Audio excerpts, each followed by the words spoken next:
sacred, joyous community.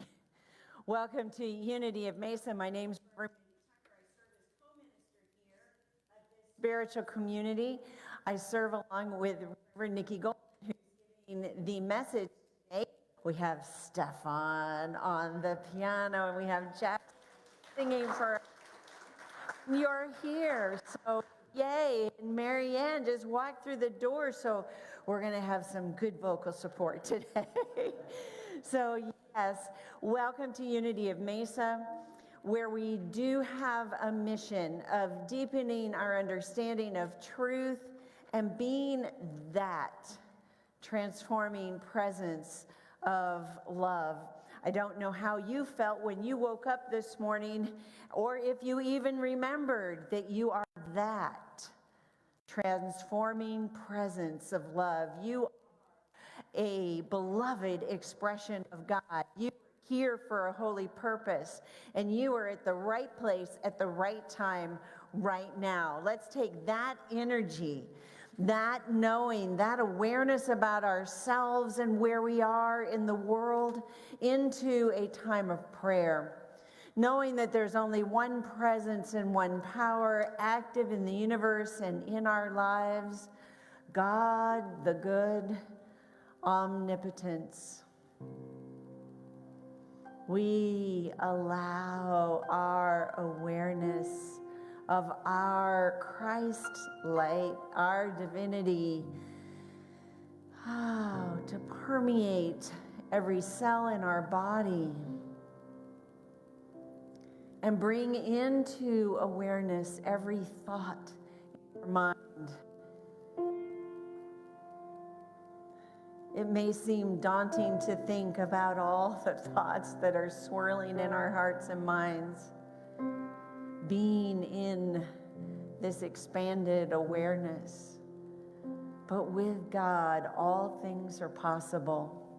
With God, we heal our body, we heal our relationships, we restore the strength of our financial situation. We live in an abundant universe, abundant with love, abundant with healing, abundant with miracles. And for this expression of abundance and prosperity, we say thank you, God, and amen. Yay. Come on up, Reverend Nickie. We have some announcements for you. The first one is that I'm going to start a tapping class, emotional freedom technique tapping class. It starts on Saturday. That's right. I might need it right now. It starts on Saturday, and it's called Tapping Into Blank, so that you can bring the blank. Whatever that you want to express in a new way, that's the blank. And we have plenty of books by Nick Ordner in our bookstore if you want to swing by after service. Lily Wong's metaphysics class continues on Tuesday nights at 6 p.m. There were 20 people last week, and I heard that the discussion was robust. I know, I heard that too. It's exciting, especially around metaphysics. So new members class is today. It's at 11:30 in the sanctuary right here. Oh, wait, is it? Yes, it's right here because there's a class in the classroom. We welcome you. And if you are a member and you want to renew your member or rededicate your membership, or if you just want to come and get a refresher, please come. Yeah, for fun. Harmonious Relationships class is at 12:15 in the outside and newly painted classroom. Yes, and we have the women's ministry took their clothing on Friday. This is a picture of the folks that made a caravan to the House of Refuge. So thank you. Full carloads. Thank you so much. Yep. All righty, we're going to stand as you are willing and able, and we're going to sing Resurrect Your Soul by Christy Snow. Bum, bum, bum, bum, bum, bum. Yeah, I'm so glad you're here.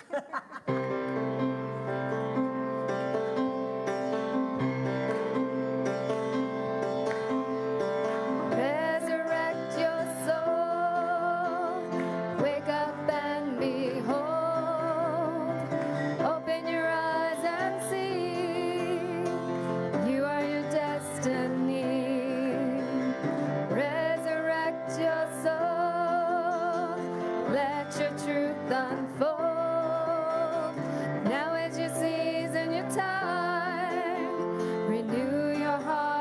mind. Resurrect your soul. Wake up and behold. Open your eyes and see. You are your destiny. Resurrect your soul. Let your truth unfold. Now is your season, your time. Renew your heart and your mind. Resurrect your soul. Wake up and behold. Open your eyes and see. You are your destiny. Resurrect your soul. Let your truth unfold. Now is your season, your time. Renew your heart and your mind. Oh, give yourself a hand. Okay, so I'm inviting everybody to sit down except those of you who have a birthday in April. If you have a birthday in April, please let us celebrate you. Stand up, stand up. Look at everybody, stand up. Who has a birthday in April? Woo, woo, woo. Okay. All right, we're going to sing to you. We're going to sing to you. We're going to sing to you. We're going to sing to you. As soon as Stefan finds happy birthday, or at least gives us a chord.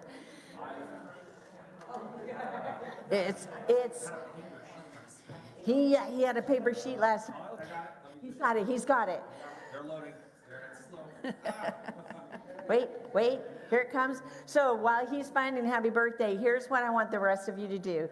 Just, if you're super shy, this is how you do it. You walk by like Denise or Nancy. Okay, you just walk by and you go, happy birthday. Okay? That's if you're super shy. But if you're like super outgoing, you're like, hey, happy birthday. What can I hope for you for this coming year? Steve, how can I just like imagine you writing a new book? You know what I mean? Rosemary, woohoo. What kind of, okay. You got the whole gamut. Happy birthday to you. There's no one like you.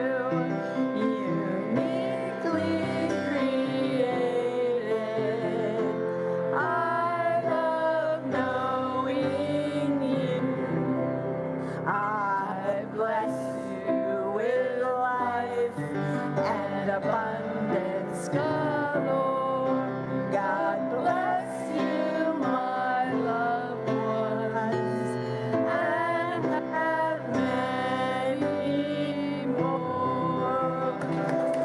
Happy birthday. Happy birthday. Well, here comes Julie Treglone and a voluntold youth or a volunteer youth. We are voluntold.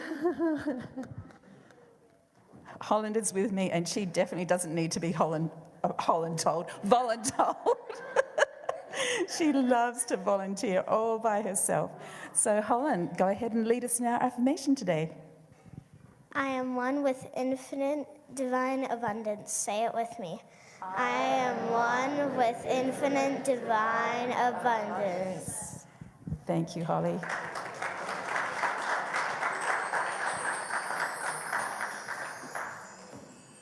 All right, we do have an announcement.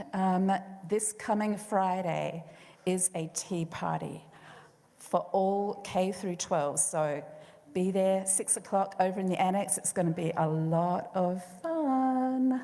And invitations will be given out today. And we are asking for an RSVP by Wednesday. Please, parents, if you could encourage your kids to get back to us one way or another, that would be fantastic. And big announcement. We've expanded the dance night that we were going to have with our young people to include everybody, the whole congregation, because we love to do intergenerational events. It's going to be karaoke and dance, and we're going to have the best time together, moving, singing, the whole bit. So come along, again, 6 p.m. on the 26th, if my eyes serve me correctly. Okay, so please come along. It'll be a fantastic time for all ages. All right, time to bless our children as they go out to class, or before, stay seated. Okay, children, we love you, we bless you, we appreciate you, and we behold the Christ you are.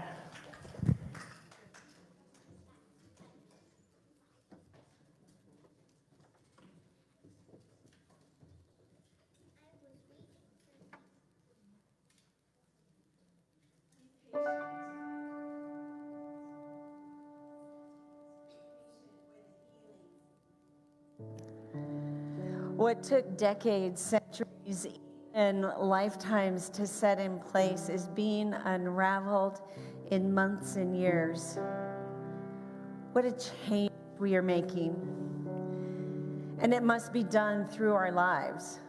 Instead of stopping the flow by holding muscle, holding breath, hold hands, hold bodies, hold dreams, and let the current spiral.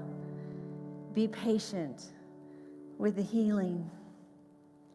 You are so used to pushing and pulling the body around, your body, the body of the people, the body of the earth, to fit the ideas of the mind. If you cultivate presence, so many problems are solved. But in the chaos of the changing, it takes immense patience to sit steady in yourself, to listen and truly dialogue with what is, to face requirements of what the dialogue reveals, to move, knowing the purity of your intentions, to remain gentle, but unbending while so much falls away. Be patient with the healing, for the old must give way to the new. And as in your dreams envision this new self, this new culture, this new world, they are being constructed one moment of time in the cycling oneness of our lives.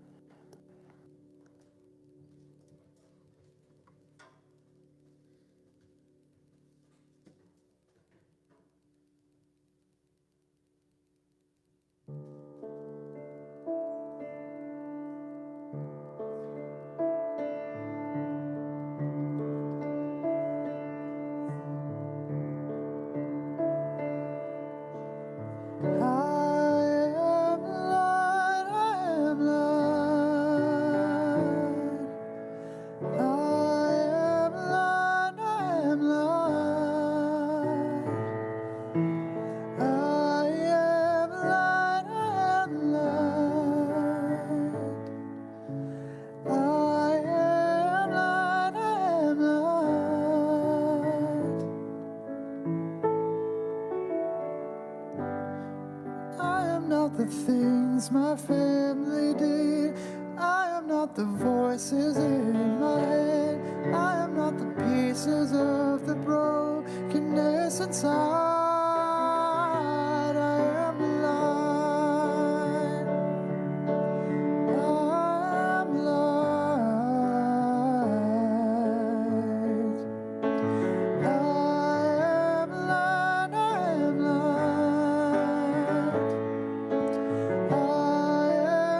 light.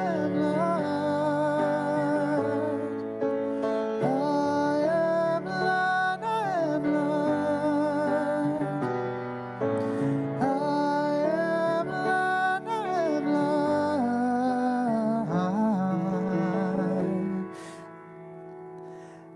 light. The mistakes that I have made, or any of the things that cause me pain. I am not the pieces of the dream I left behind. I am light. I am light.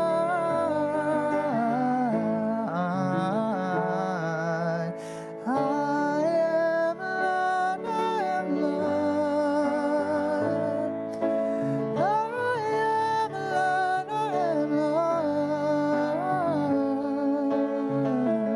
I am not the color of my eyes. I am not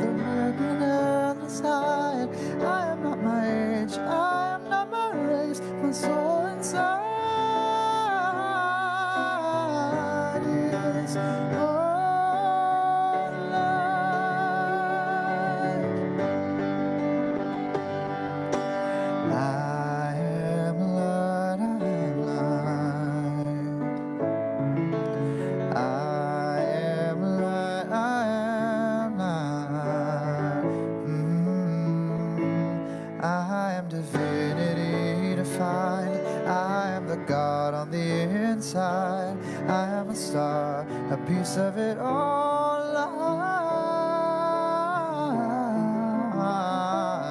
am light.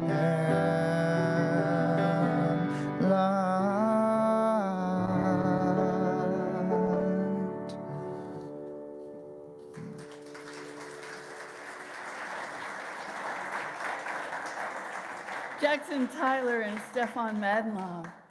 Wow, isn't that a powerful song? We are light. We are light. And we are not defined by those things that have occurred in our lives. I really want you to hear that. We are not defined by those events or those things that have occurred in our lives, particularly the ones that feel hurtful, the ones that feel painful, the ones that we might actually call dark. Those are not who we are. Who we are is the light. The scientific term would be, it is the biophoton of us. Sounds really funny to say that, though, but we are made of compressed biophotons. We're made of compressed light, so we look like we're solid, but we're actually light that's in flow, that's in motion. Yeah, I'm thinking you've probably heard the term the dark night of the soul. Or you might have heard, oh, you know, that's a dark song, or that's a dark book, or that's a dark movie. You may have also wondered what that means. What does that mean? So I had to Google it. I went to our friend Google to see, well, what does darkness mean? And what I came up with was, it means sullen.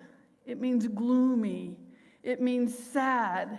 I don't always think sadness is darkness, personally, but that's what Google said. So when I hear things like that, I think danger, Weir Robinson, danger. What I know, too, is that Google says if you're a Harry Potter fan, you don't go into the dark forest, the forbidden forest, because it's dark. But let's take a new look at darkness. Let's see if we can bring it into the light, so to speak, by shining the light that's just simply not there. Metaphysically, darkness or dark simply means our undeveloped capacity. Take a breath into that. It's not bad. It's not negative. It's just undeveloped. It's where we have potential, but we haven't put our action and our embodiment and our enlightenment into that potential. We haven't called it forth from within us yet. So have you ever felt like, oh, you were feeling angry and maybe that's dark? It's not dark, it's untapped light. Because we feel true anger comes about because there's been a betrayal most often. Somebody has crossed our boundaries, and we either have to, some of us do, need to feel angry to say, stop, that's my boundary. Or we haven't said stop, and so now we're mad. But it's easier to be mad at somebody else often than it is to be mad at us. Have you had that experience? But darkness is just a part of us that hasn't come into full expression yet. So I would invite us to really begin to make some shifts so that we can find that full expression. Light is the wisdom. Light is the spiritual intelligence that we have within us. And as we live light and as live life, and as we have experiences, then we're going to come upon some things that we believe might support us in not shining our light so brightly, not being those biophotons in full radiance that we are. But what's really beautiful is that no matter what our experience is in life, the divine at the center of us, the divine that is the core of us, the spirit that animates us is always present. Have you ever played around with those magic 3D eye books? Do you remember those? They used to be in Barnes & Noble all the time. So here's an example of one of them. Can you see anything? No, you don't see anything. But there is still a picture that is actually under that, the way they make them. It's embedded. And while I cannot see what it is in this moment, does not negate the presence of it. And that's the same with our divinity. That's the same with the Spirit within us. Even though at times I don't see Spirit within me, even at times I don't feel that essence of Spirit, it is always within us. My nature in the moments I'm mad may not feel divine, and yet that is the truth, the capital T truth of who I am. So did anybody get it yet? I see Reverend Mindy working really hard to get it. It takes a certain type of relaxing of the eyes so that our eyes are not accommodating each other, but they're actually relaxing. Anybody get it? Would you like me to show you what it is? Here it is. Yeah, isn't it gorgeous? And when you can get it, and it's on Facebook, if you want to look, there's actually a whole Facebook page devoted to Magic Eye Incorporated, but you'll be able to see it. It takes time. It takes practice. It takes a way of living. It takes a way of moving our eyes in a new way. Doesn't that sound like principle? We live principle by learning what principle is, by taking action, by living in a certain way, by learning how to direct our mind. We learn how to love by conditioning ourselves to love. So I don't seek unconditional love. I seek conditioned love. I seek the love that is conditioned in a way that moves me forward, that leads me to my purpose, and that calls me to my truth. And that's my invitation to you too. Now we can look around the world and we can see lots of chaos. We can see lots of things that we may call dark. And if we can remember, there's simply underdeveloped capacity or untapped potential there.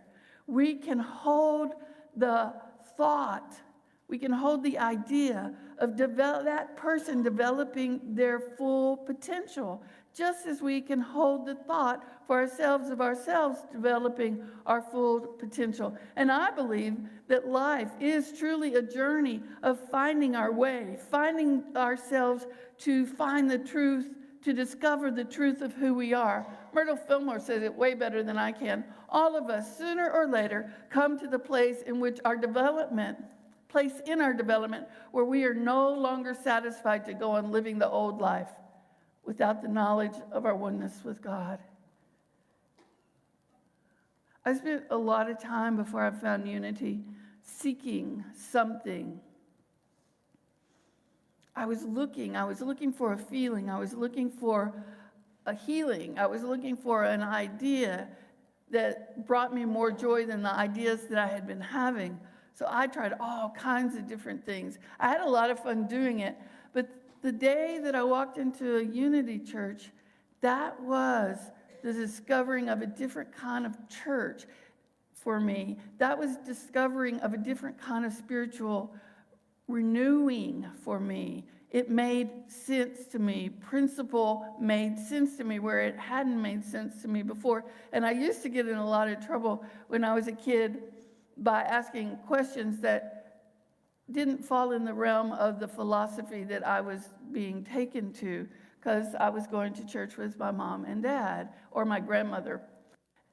And so when I could begin to search and seek, one of the very first books I ever read was Siddhartha, which is actually the search for Buddha. And it was a beautiful one. And it led me, when I was in high school, to continue seeking.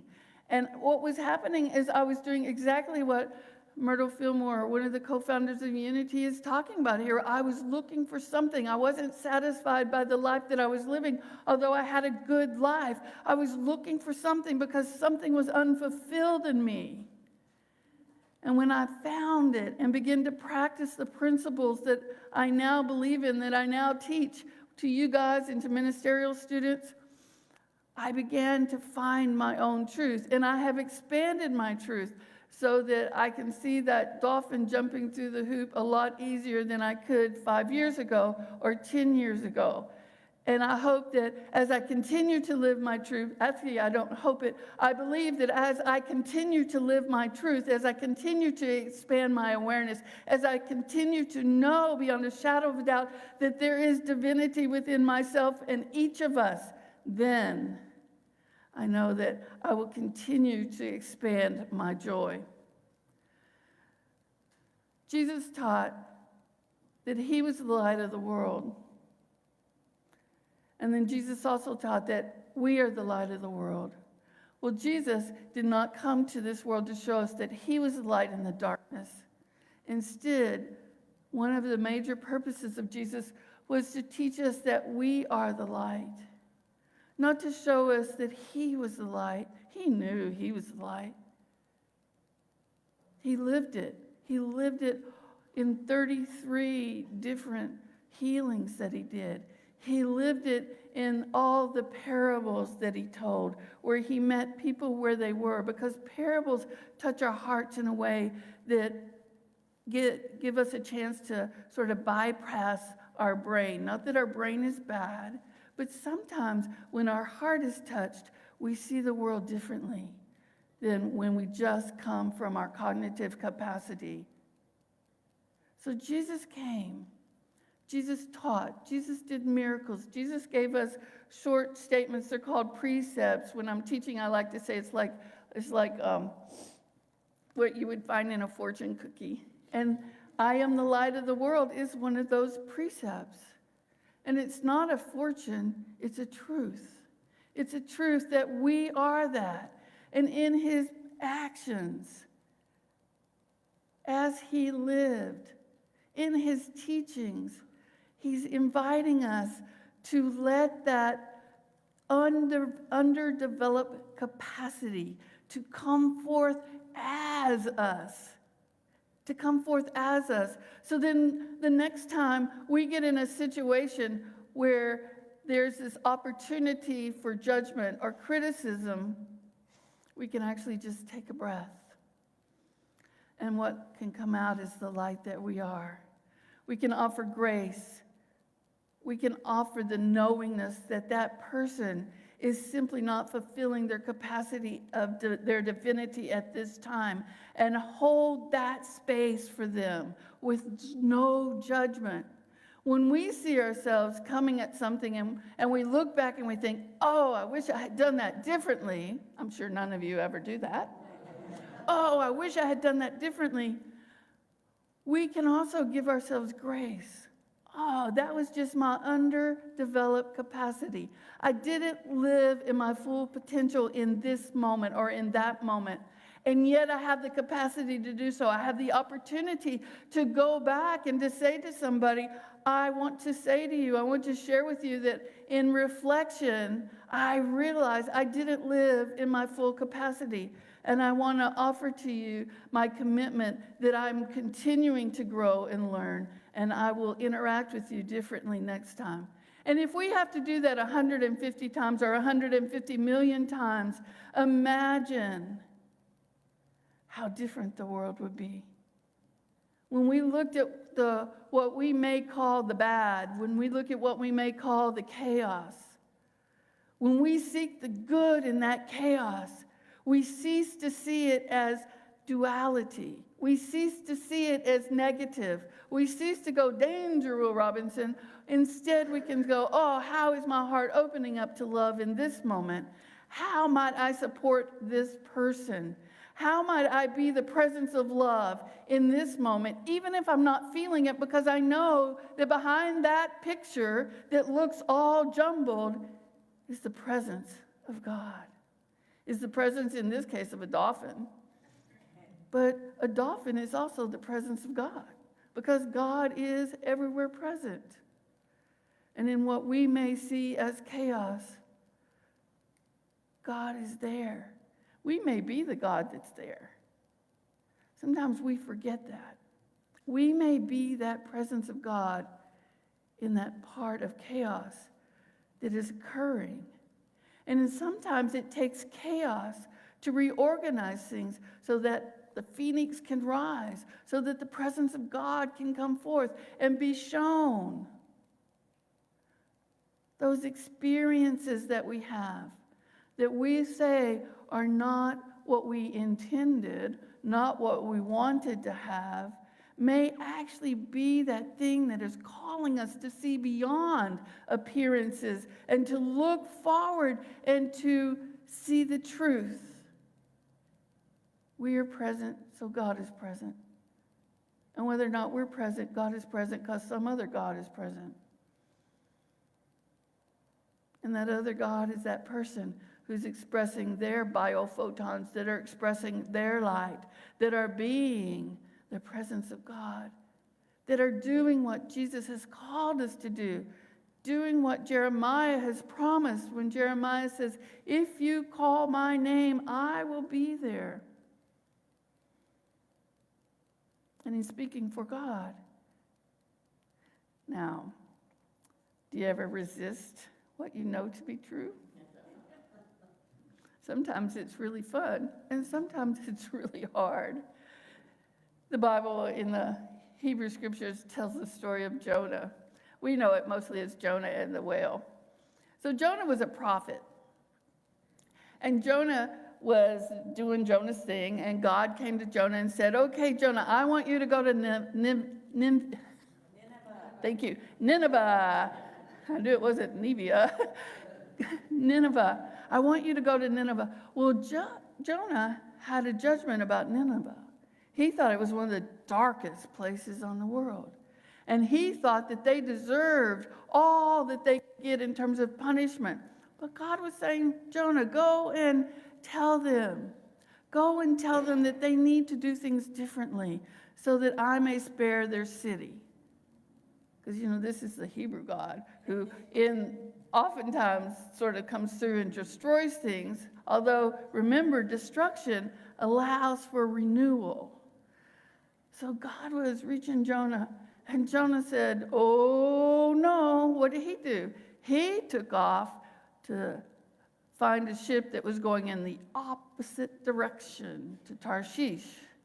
So he's on this boat, this ship, and he gets on it. Now, can you just imagine? If you think you have escaped what you were supposed to be doing, it's like, oh, near miss, I got it. I don't have to do that. Now I'm going the opposite way, and I won't be found out because I'll go do something different. So Jonah's relaxed and resting, and he goes down into the belly of the ship, and he starts sleeping. Well, all these other people start to notice that this big storm is coming, this huge storm, and the boat starts rocking, and the wind is blowing it around, and the waves are coming up on the deck, and the men who are already on there are like, oh my gosh, who is it? Who is causing this? Who is making this happen? Somebody hasn't been acting as they should be, and they are making this happen. So they start interviewing each other. Who's to blame? Can you know how often that happens? Current day and then? Who's to blame? Whose responsibility is this? Whose fault is this? So they're going around and they're asking people. And the captain's looking for this guy who hopped on last minute, and he goes down, and there's Jonah, absolutely sleeping, peacefully as a baby, because he thinks he has escaped something. Captain wakes him up, and he says, who are you? You need to come up here, and we're all asking the various deities that we worship to pray to them to stop this raging storm. So Jonah goes up on top of with the captain, and all of these men are looking at him. Is it you? Is this your fault? Did you cause this? And they ask him who he is, and Jonah starts telling him who he is. And in the midst of that telling, it begins to dawn on Jonah that he has run from God, that he has disobeyed God, not unlike the folks in Nineveh who he was saying deserved to be punished and destroyed. So he said to the guys, okay, it's me. It's me. So you can just throw me overboard if you want to.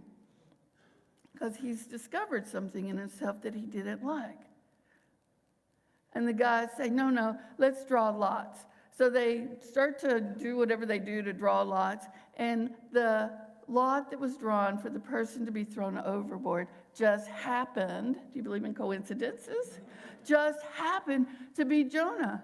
And so they throw Jonah over the side into the raging seas, and the storm calms. It calms down. What do you think might happen to Jonah? Well, what we know is this fish comes along, this really big fish.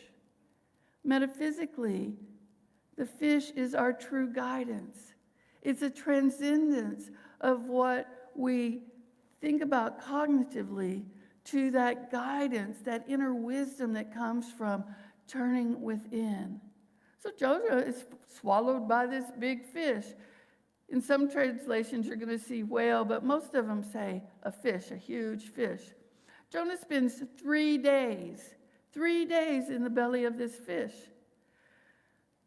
And as he spends that time in the fish, he begins to pray, the highest mind action in the universe. He begins to pray, and he begins to see himself differently, and he begins to see his choices differently, and he begins to engage in that act of forgiveness with himself for his choice to, take off in the opposite direction that he was requested to do. And so the fish, after 3 days, drops him off on land. Guess where that land was? Nineveh. Drops him off right there. What does this really mean? We can run, but we cannot hide. We can spend lifetimes, if you believe in reincarnation, hiding. But just as Myrtle Fillmore says, we will find at some point that longing of something more, that longing to know truth within us, that longing to not only know it, but to express it in our lives, to be the love that we were created to be, to live out our divinity. Because forgiveness, truth, living in our truth, speaking words of truth, bringing truth into action, brings us peace. Myrtle Fillmore also says, from the beginning, all the qualities and capacities you need in order to make for yourself a perfect destiny have been implanted in you. All of the qualities, all of the capabilities. What she's really talking about is the metaphysical aspect of darkness that we are not expressing. There's no judgment for not expressing it. No matter how long it takes to express the truth of ourselves, that giant fish will be there waiting for us. That true guidance. And when we turn within in prayer, when we turn within in meditation, then we find that guidance. When we are willing to go into a situation and be the love in the situation, even if we're going in a little bit like this. Have you ever done that? Gone in, maybe you're a little nervous, or maybe you're just contracted because you're kind of mad, or maybe you're sad. When we go in, focused on our hearts, when we go in seeking the consciousness of God, truly seeking it, just like Jeremiah says, I will be there. The I am within each and every one of us will be there. And when we go into any situation, we will bring peace and harmony. We may be but a moment of peace and harmony, and that moment may be the invitation for another person to find their peace and harmony, to find their I am, and to join with us. And where two or more are gathered, we know the promise is that the presence of God is there in a fuller way than when one. And when the presence of God is there in a fuller way, people are drawn to us because we are the irresistible power of divine love. It's who we are. A while ago, it's probably more than 30 days because I'm not really great with time, I gave you a challenge to go forth in life and be the irresistible power of love wherever you are. So I put it on my mirror so that whenever I'm in the bathroom and I see the mirror, which is a lot of times in the day, I can say that affirmation to myself. And then it goes on, I am a radiant center of light. When we are standing in love, we can let go of worry and anxiety so much easier. When we are standing in the power of love, then we can let go of anger with greater ease. When we are standing in the power of love, then we are doing the commandment, seek the consciousness of God first. We seek it first, and we can redirect our thoughts. We can condition our hearts and our minds to love. Seek first the consciousness. The Bible says kingdom. Seek first the consciousness of God. Seek first the consciousness of our oneness with each other. And let's move from the idea that there's duality into the knowingness that there is only one presence and one power, that we are not what's occurred to us. Instead, we are divine. We are that presence and power that's active in the universe, that's active in our lives, and we are the activity of that in the world. Are you willing to be that? And you don't have to answer it in your heart.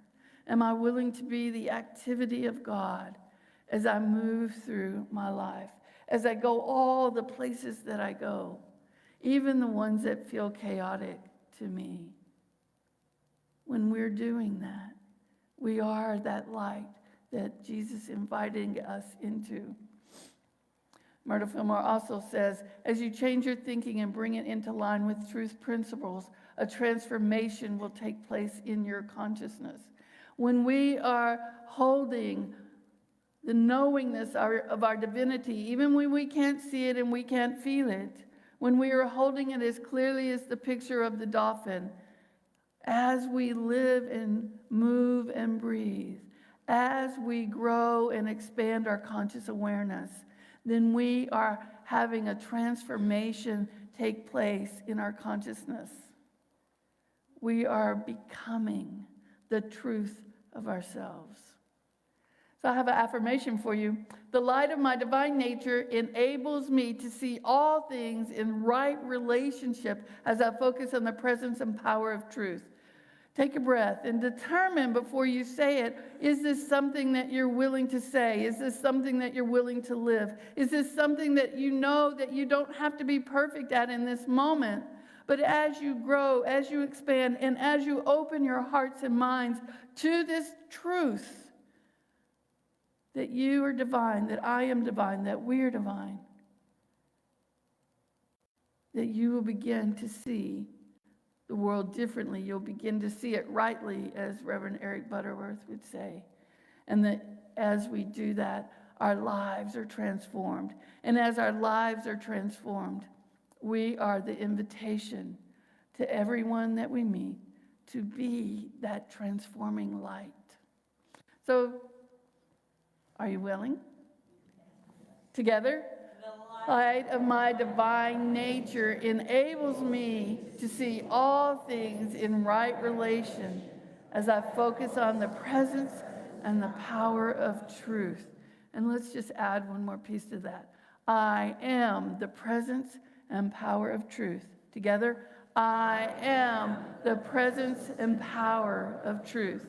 We're going to sing our way into meditation with a beautiful song that affirms who and what we are in truth.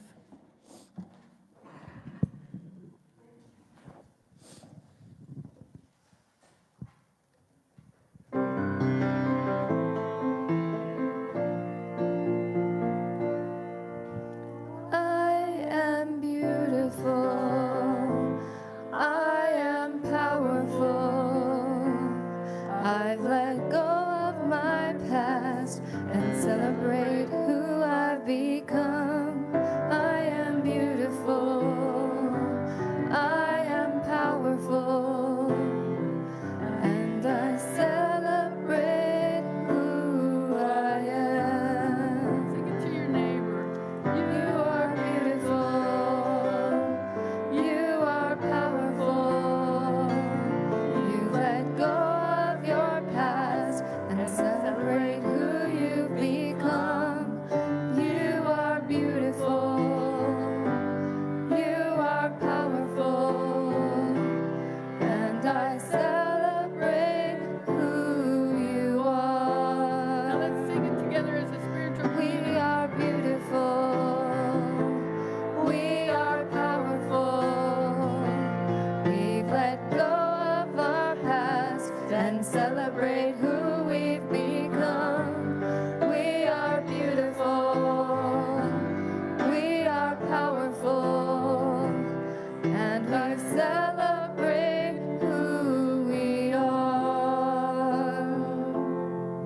I celebrate who we are.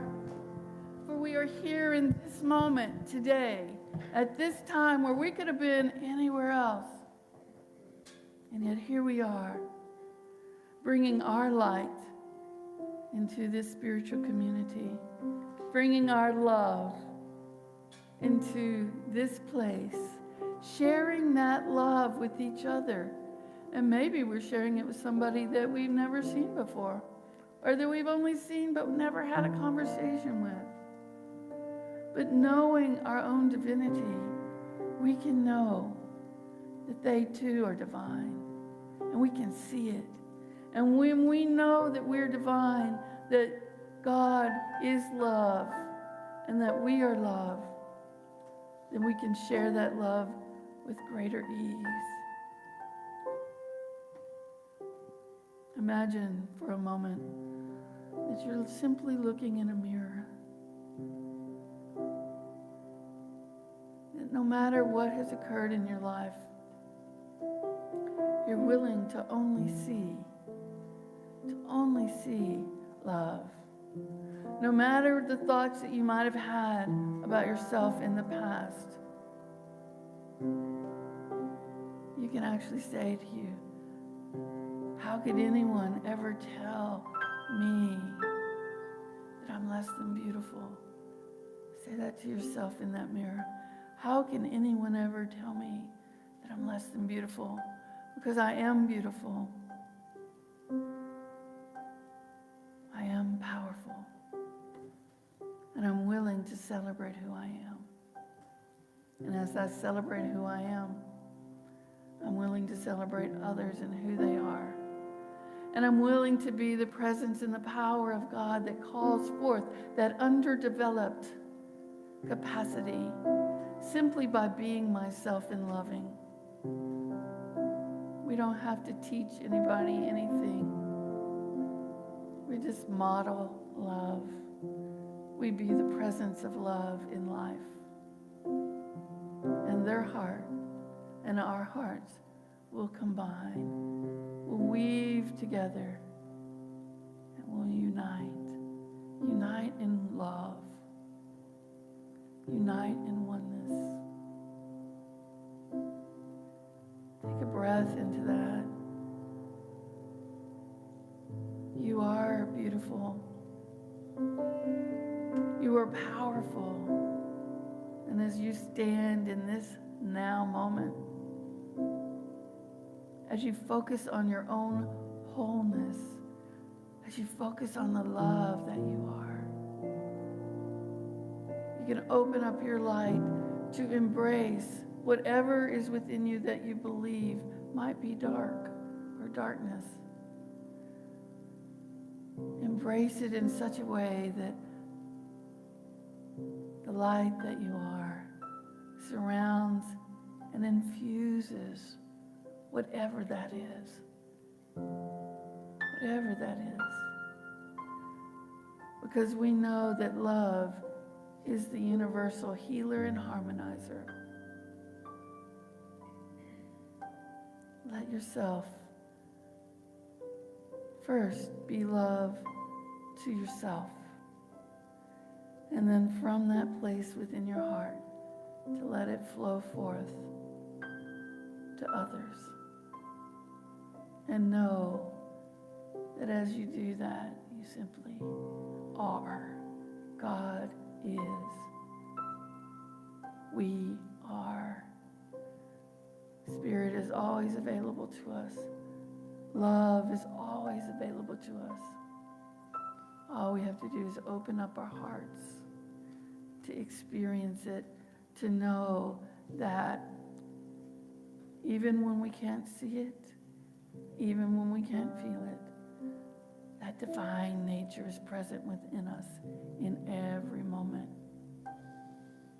Take another breath into that and allow yourself to begin to come back into this room, this time, this moment, this now moment, this presence, this place, from a moment of transformation that you have had in meditation.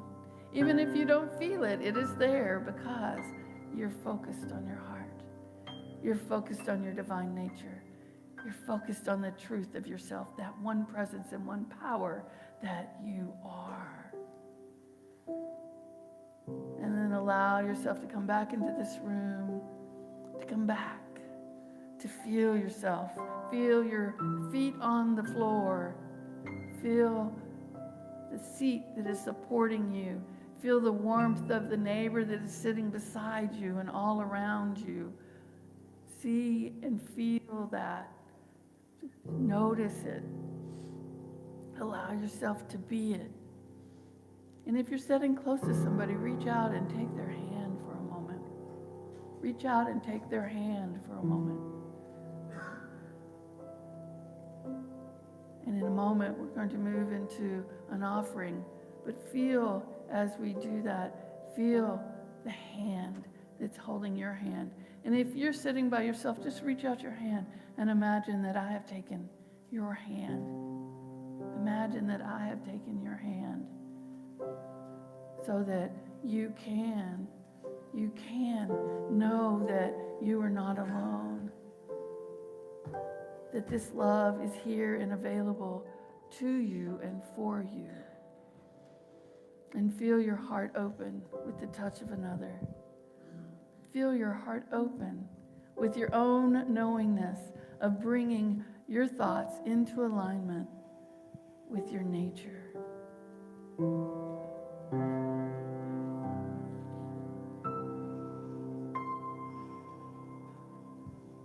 Wow. We are one. We are powerful. We are that. I think of the word that I've given myself with the white stone. I am that. I am. And I'm connected with each of you. As I've been connected here at the church, I have felt the abundance and prosperity of being with all of you and your connectedness and your love. We bring that together in our offering today as the ushers come forward. There's many ways we can share our offering, and one of which is online and through mail and the Vanco app and texting. I've become more and more textable, I think, and being in person here. So as we share in the affirmation here together, let us say, divine love through me, as me, blesses and multiplies all that I have, all that I give, all that I receive, and my awareness of all that I am, and so it is.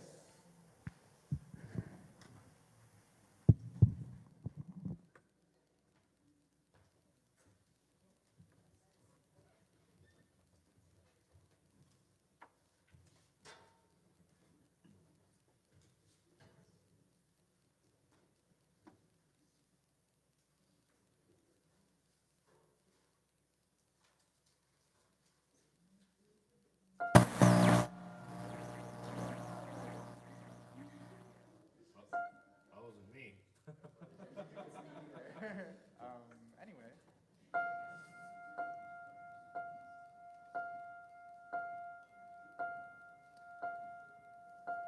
Just when you think hope is lost and giving up is all you got, and blue turns back, your confidence is cracked, there seems no turning back from here. Sometimes there isn't an obvious explanation why the holiest hearts can feel the strongest palpitations. That's when you build a bridge of light. That's what turns the wrongs all right. That's when you can't give up the fight. That's when love turns nighttime into day. That's when loneliness goes away. That's why you gotta be strong tonight. Only love can build us a bridge of light. When your feet are made of stone and you're convinced that you're all alone,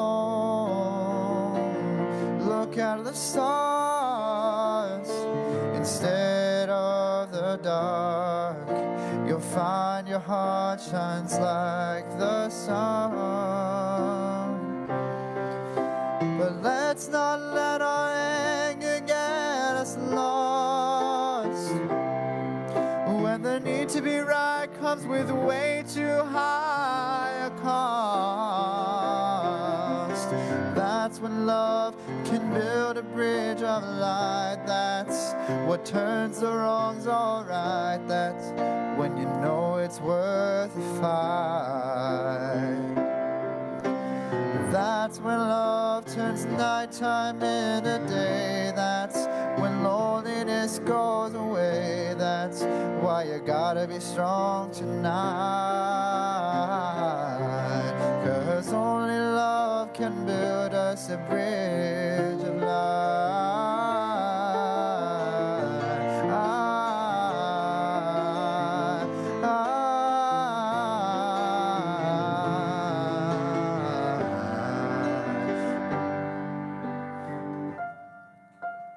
Deep breath, take it on the chin, but don't forget to let love back in. That's when love can build a bridge of light. That's what turns the wrongs alright. That's when you can't give up the fight.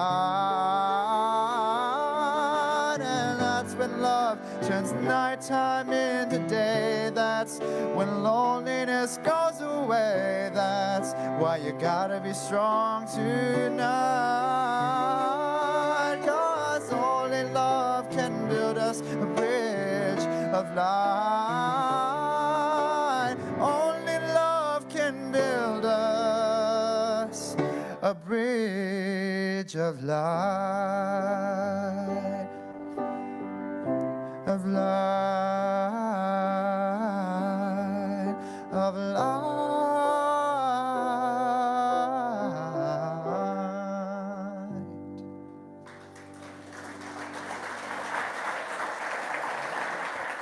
Jackson and Stefan.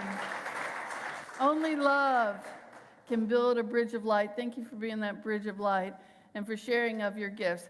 Let's bless these gifts and offerings. Together, we are one with the opulence of God. We are now in the flow of infinite abundance, and we give thanks for the prosperity that is ours by divine right. Thank you guys very much. Thank you for your presence and being with us. We have hospitality in the courtyard, and we have chaplains to pray with you. Would you please stand up? Erica is one of the chaplains, Sharon, Barbara, Audrey, trying to make sure I didn't miss anything. If you have a hallelujah, go to them. If you have a concern, go to them. If you want to expand that underdeveloped capacity that is within you, go to them, because it is prayer. Remember, Jonah prayed in the body of the big fish. That presence and power is always there to support us because it's already within us, and prayer helps to draw it out.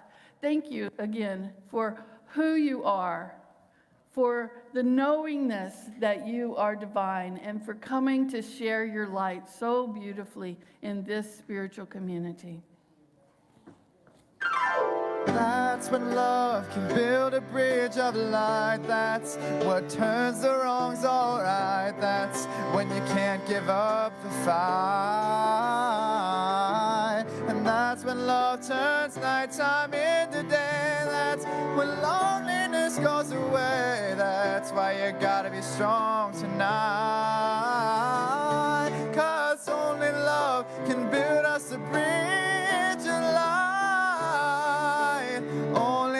love can build us a bridge of light, of light.